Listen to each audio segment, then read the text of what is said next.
Good morning, Year 4. Welcome to your English lessons for this week. Hope you've had a lovely weekend. We're on Monday's lesson today, of course, which means that we are focusing on grammar.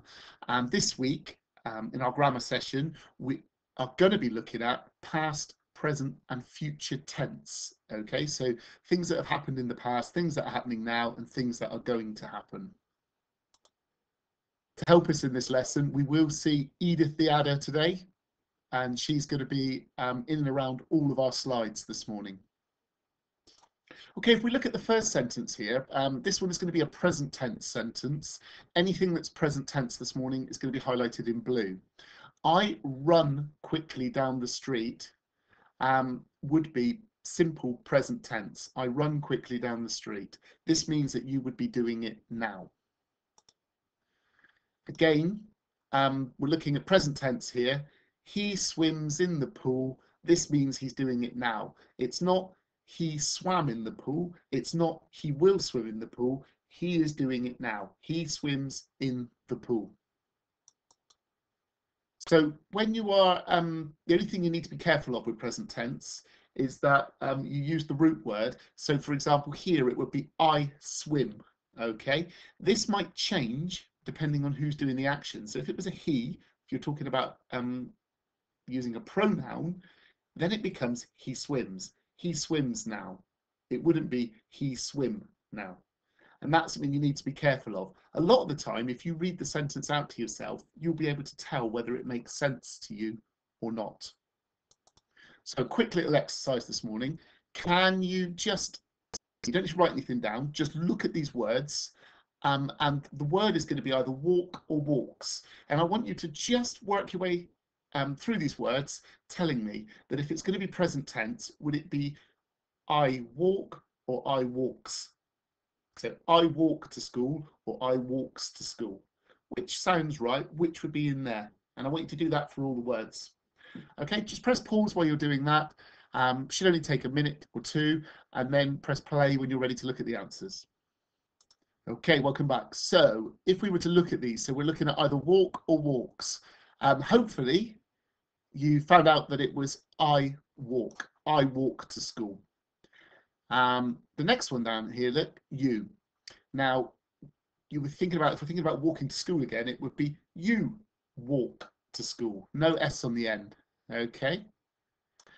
Now, he, if I said he walked to school, it wouldn't make sense, okay? So you have to put an S on the end of this one, and it becomes he walks to school. The same down here, same as he, it's a pronoun, okay? She walks to school. Now, up here, we've got it. Now, the big question is that going to be a walk or a walks? It walk to school or it walks to school? Again, it's got the S on it, so it should be walks. Next one down here, we've got we. Okay, now this one would be, if we're thinking about it, put it into the sentence again. We walk to school or we walks to school. What makes sense there? Well, hopefully you've remembered and you think that it's walk. We walk to school. And finally, down the bottom here, same again. They walk or they walks to school. In this case, it would be walk. Okay. A lot of the time, if you read the sentence out, and then you put walk or walks in, it wouldn't sound right. Okay. A lot of them do not sound right, and that's a really good clue, to be honest. Okay, what don't we have a go at this morning? We've talked a little bit about present tense this morning. Now, all these sentences have been written in what we call past tense. We'll move on to past tense in a minute. What I want you to do is to change the sentence so that it's happening now. So, for example, question 1 here, the children ran to the bus stop. We know that's past tense because the word ran is used. It's already happened. If I wanted to change that into present tense, it would be the children run to the bus stop. Okay, and that's what I want you to do for all these sentences. So in your books, I'd like you to write these sentences down, changing the past tense word into present tense. So first job in each sentence will be to identify which is the past tense word, and then what you're going to do to change it to present tense. Press pause while you're having a go at that. Press play when you have finished. Okay, welcome back. So if we're going to check our answers here, hopefully you'll be able to read through your sentence and be able to, or your sentences, and be able to just check to see if you've got them right. So question 1 we talked about already. We said the children run to the bus stop. Question 2, the word chased has now become chases. The dog chases the stick in the park. Enjoyed was the past tense word. We've changed it to present tense. The children enjoy the party. The man spoke with a strong accent. Well, spoke would be the past tense word. Speaks would be the present tense word. Question 5 there. The bus left the depot a little late was what it started as. It becomes leaves because that will be the present tense word when you've changed left to present tense. Question 6, Julie sang in the school production has become Julie sings in the school production. So you can see in these sentences, it's really just changing one word, and that changes it from past to present. Okay, we can move on and have a little look at past tense now. Now, in this sentence here, Edith is telling us that I ran through the park. Now, this means that she's already done it. How she's running, I don't know, being a snake, but there you go. I ran through the park. Past tense word, ran. It's already happened. The rest of the sentence is okay. Okay, second sentence here, we've got he swam in the pool. Again, Edith is saying that means that he has already done it. He swam in the pool. Okay, past tense word is swam.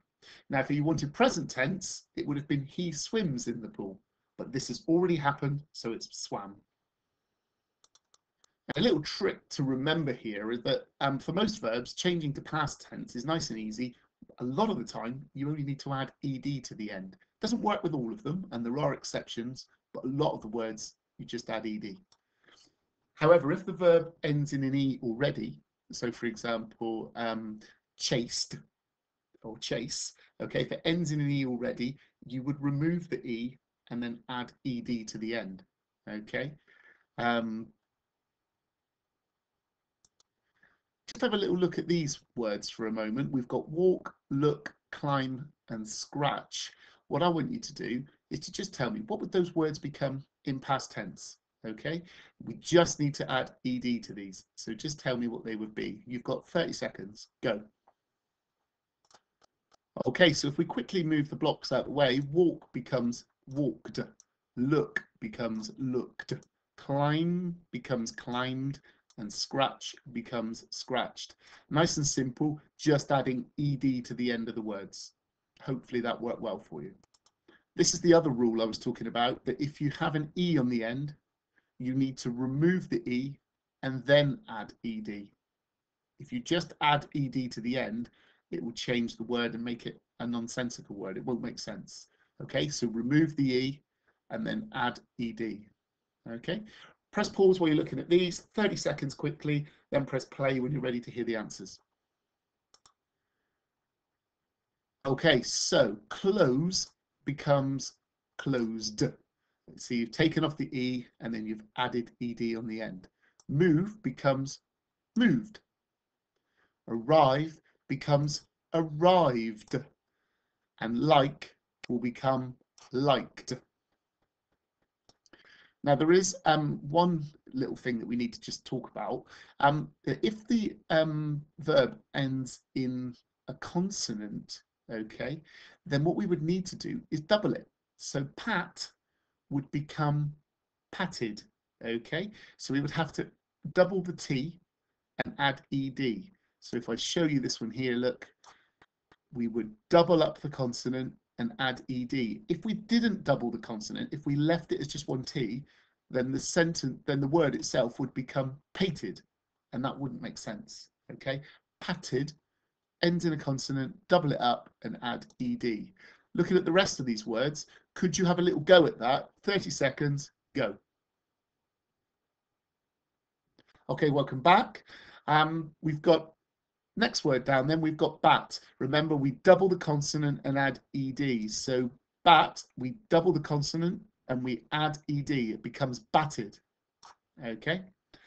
Hum, okay, we double the consonant because it's not a vowel, it's a consonant, and then we add ed. And then finally at the bottom, travel, we double the consonant and then we add ed, becomes travelled. Okay, it's a tricky one, that. It's just one to remember in terms of spelling, okay, as we move forward this year. Okay, independent task 2 this morning. What I'm going to be asking you to do is take these sentences, which are all written in present tense, and I want you to change them to past tense. So you're going to identify the present tense word. So in this one, it will be choose, and I want you to turn it into past tense, which will become chewed. The dog chewed on her bone. Okay, I would like you to write these sentences into your book. Press pause while you're working and press play when you're ready to look at the answers. Okay, so press pause now. Okay, now what I want you to do is to just look at the sentences that you've written. Have you got these sentences? So we already said the dog chewed on her bone. The family set off on their holiday, where it was sets. We laughed at hilarious jokes. Well, it started as laugh, present tense. Because we're changing it to past tense, we add ed onto the end. Patrick felt sick.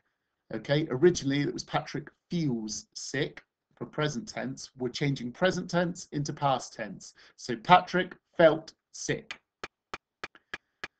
The teacher read a story. Read is past tense.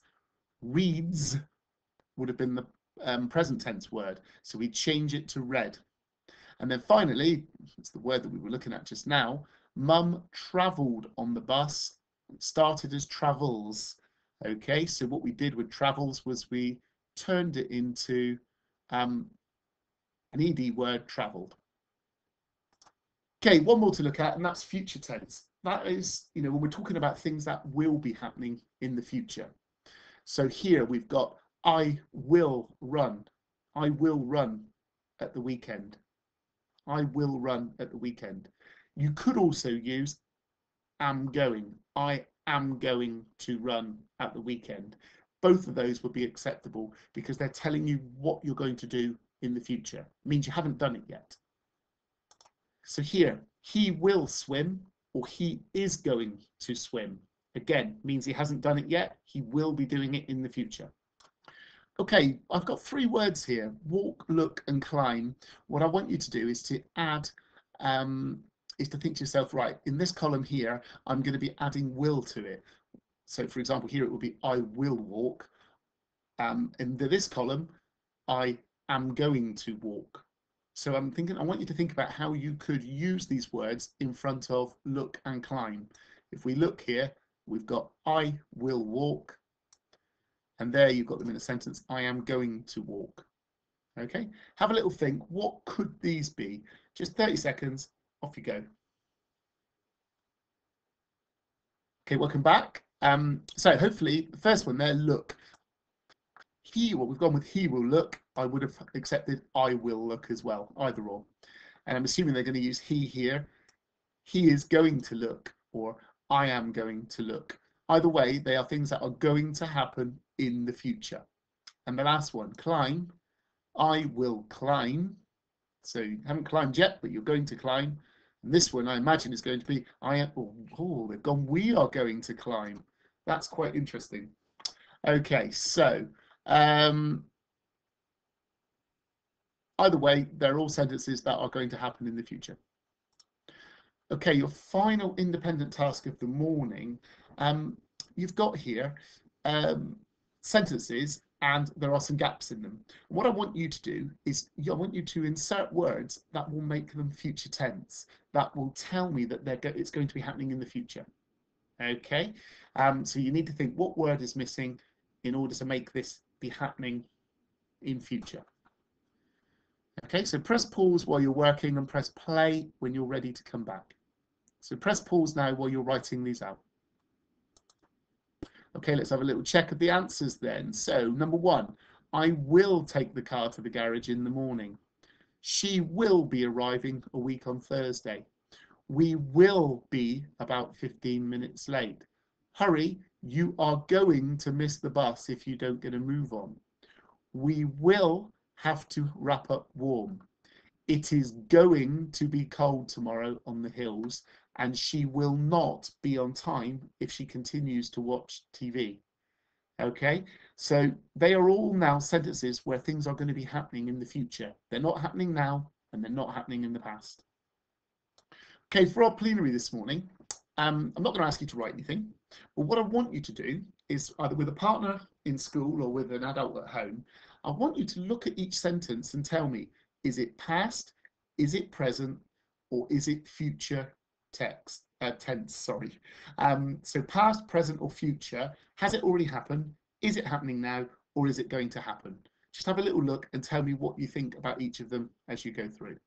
Press pause now while you're working. Okay, let's have a little look at the answers. So the teacher marked the register. It's already happened, marked, therefore it's past tense. The class goes to the swimming pool is present tense because it's happening now. We ran to the line when the whistle blew is past tense because it's already happened.